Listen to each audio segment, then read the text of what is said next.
Bom dia, quero saudá-los com graça e paz da parte do Senhor Jesus.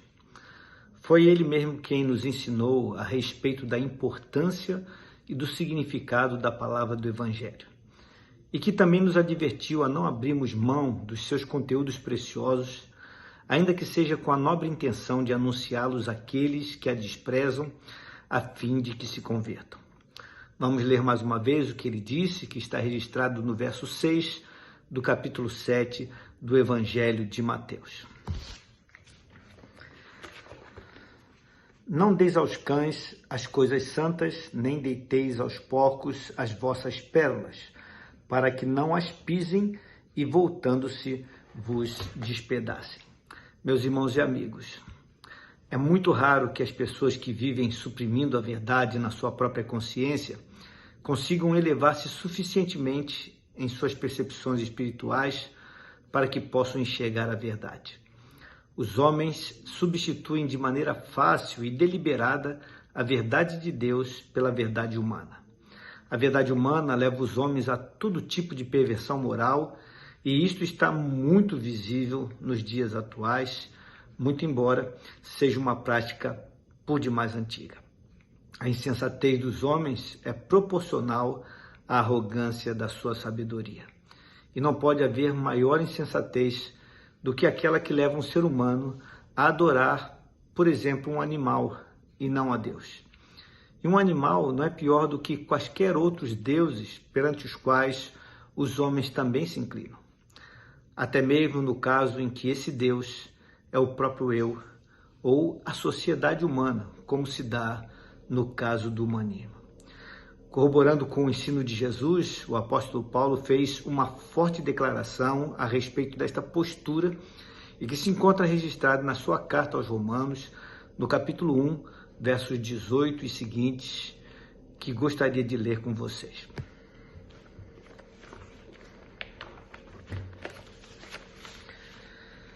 A ira de Deus se revela do céu contra toda a impiedade e perversão dos homens que detêm a verdade pela injustiça.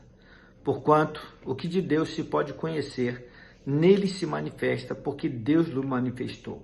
Porque as suas coisas visíveis, desde a criação do mundo, tanto o seu eterno poder como a sua divindade se entendem e claramente se veem pelas coisas que estão criadas, para que eles fiquem inexcusáveis. Porquanto, tendo conhecido a Deus, não o glorificaram como Deus, nem lhe deram graças. Antes, em seus discursos se desvaneceram e o seu coração insensato se obscureceu. Dizendo-se sábios, tornaram-se loucos e mudaram a glória do Deus incorruptível em semelhança da imagem do homem corruptível e de aves e de quadrúpedes e de répteis. Por isso também Deus os entregou à concupiscência dos seus corações, à imundícia, para desonrarem seus corpos entre si. Pois mudaram a verdade de Deus em mentira e honraram e serviram mais a criatura do que o Criador, que é bendito eternamente. Amém. E como eles não se importaram de ter conhecimento de Deus, assim Deus os entregou a um sentimento perverso para fazerem coisas que não convêm, estando cheios de toda a iniquidade, fornicação, malícia, avareza, maldade, cheios de inveja, homicídio, contenda, engano, malignidade, sendo murmuradores, detratores, aborrecedores de Deus, injuriadores, soberbos, presunçosos, inventores de males, desobedientes aos pais e às mães, nécios, infiéis nos contratos, sem afeição natural, irreconciliáveis, sem misericórdia, os quais, conhecendo o juízo de Deus, que são dignos de morte os que tais coisas praticam, não somente as fazem, mas também consentem com que as fazem. Esta denúncia se assemelha a uma outra feita pelo profeta Isaías, que mesmo tendo vivido cerca de 700 anos antes do apóstolo Paulo, já presenciava atitudes da mesma natureza no meio do seu povo. Isaías denunciou a idolatria reinante no meio do seu povo e, ao fazê-lo, mostrou a tolice demonstrada pelos homens que eram capazes de ir até um bosque, selecionar determinado tipo de árvore, cortá-la, pegar a sua madeira, levar para sua casa e utilizar uma parte dela para cozer pão ou para assar carne, utilizar uma outra parte para aquecer-se e utilizar o que sobrava para fabricar um Deus e se prostrar diante dele. Notem como a insanidade deste gesto é a mesma denunciada por Paulo na sua fala. Isto acontece porque a idolatria é o reflexo de um coração humano degradado, distanciado de Deus, repleto de corrupção moral e espiritual e que se manifesta na forma de uma adoração distorcida. Desde o tempo de Isaías, passando pelo apóstolo Paulo e até os dias de hoje, já se passaram cerca de 2.700 anos. No entanto, a idolatria moderna não é menos irracional do que a antiga, ainda que se expresse de forma mais sofisticada para agradar ao paladar refinado destes últimos dias. Mas foi o próprio Senhor Jesus quem afirmou: quem vos ouve a vós, a mim me ouve, e quem vos rejeita a vós, a mim me rejeita. E quem a mim me rejeita, rejeita aquele que me enviou. Jesus fez esta afirmação para mostrar duas coisas extremamente significativas. Primeira, para mostrar quão séria e preciosa é a anunciação do Evangelho, pois nos tornamos boca de Deus para a salvação dos homens. Segunda, para mostrar o quão grave é o pecado da rejeição a um verdadeiro discípulo dele. Rejeitar um discípulo de Cristo equivale a rejeitar o próprio Cristo, e rejeitar o Cristo significa rejeitar a Deus. Este verso bíblico vincula a obra de Cristo à obra dos seus discípulos.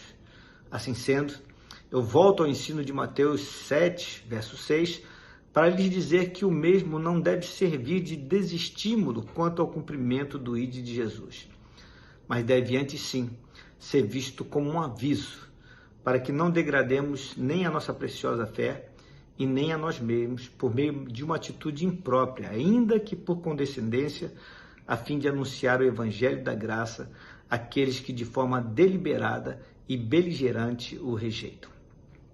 O que fazer então diante de pessoas que se mostram endurecidas com respeito a Deus e a sua palavra?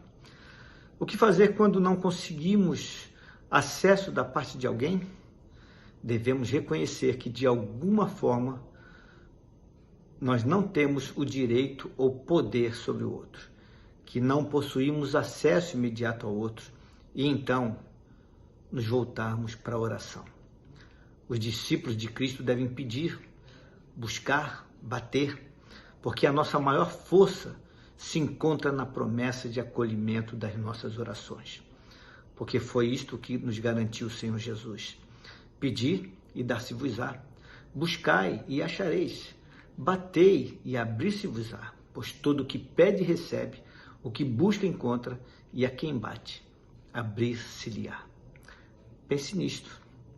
Vamos orar? Pai querido, Deus de amor, obrigado por essa palavra tão preciosa, esse legado do Senhor a nós, essa palavra que transforma, que abençoa e que nós desejamos tanto reparti-la com as pessoas à nossa volta. Mas o Senhor tem nos alertado a não dar aos cães as coisas santas, Senhor Deus, e aos porcos as nossas pérolas.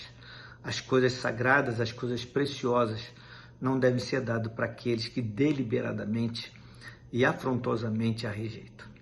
Ajuda-nos, Senhor Deus, a não negociar os valores da nossa fé, mas também, Senhor Deus, ter um coração amoroso que possa ser firme e proclamar o Evangelho da graça, e também sabemos, Senhor Deus, quando devemos sacudir o pó das nossas vestes, sabendo que já cumprimos a nossa missão e que não encontramos solo fértil. Todavia, Senhor Deus, sabemos que a palavra do Senhor não é aceita por convencimento humano.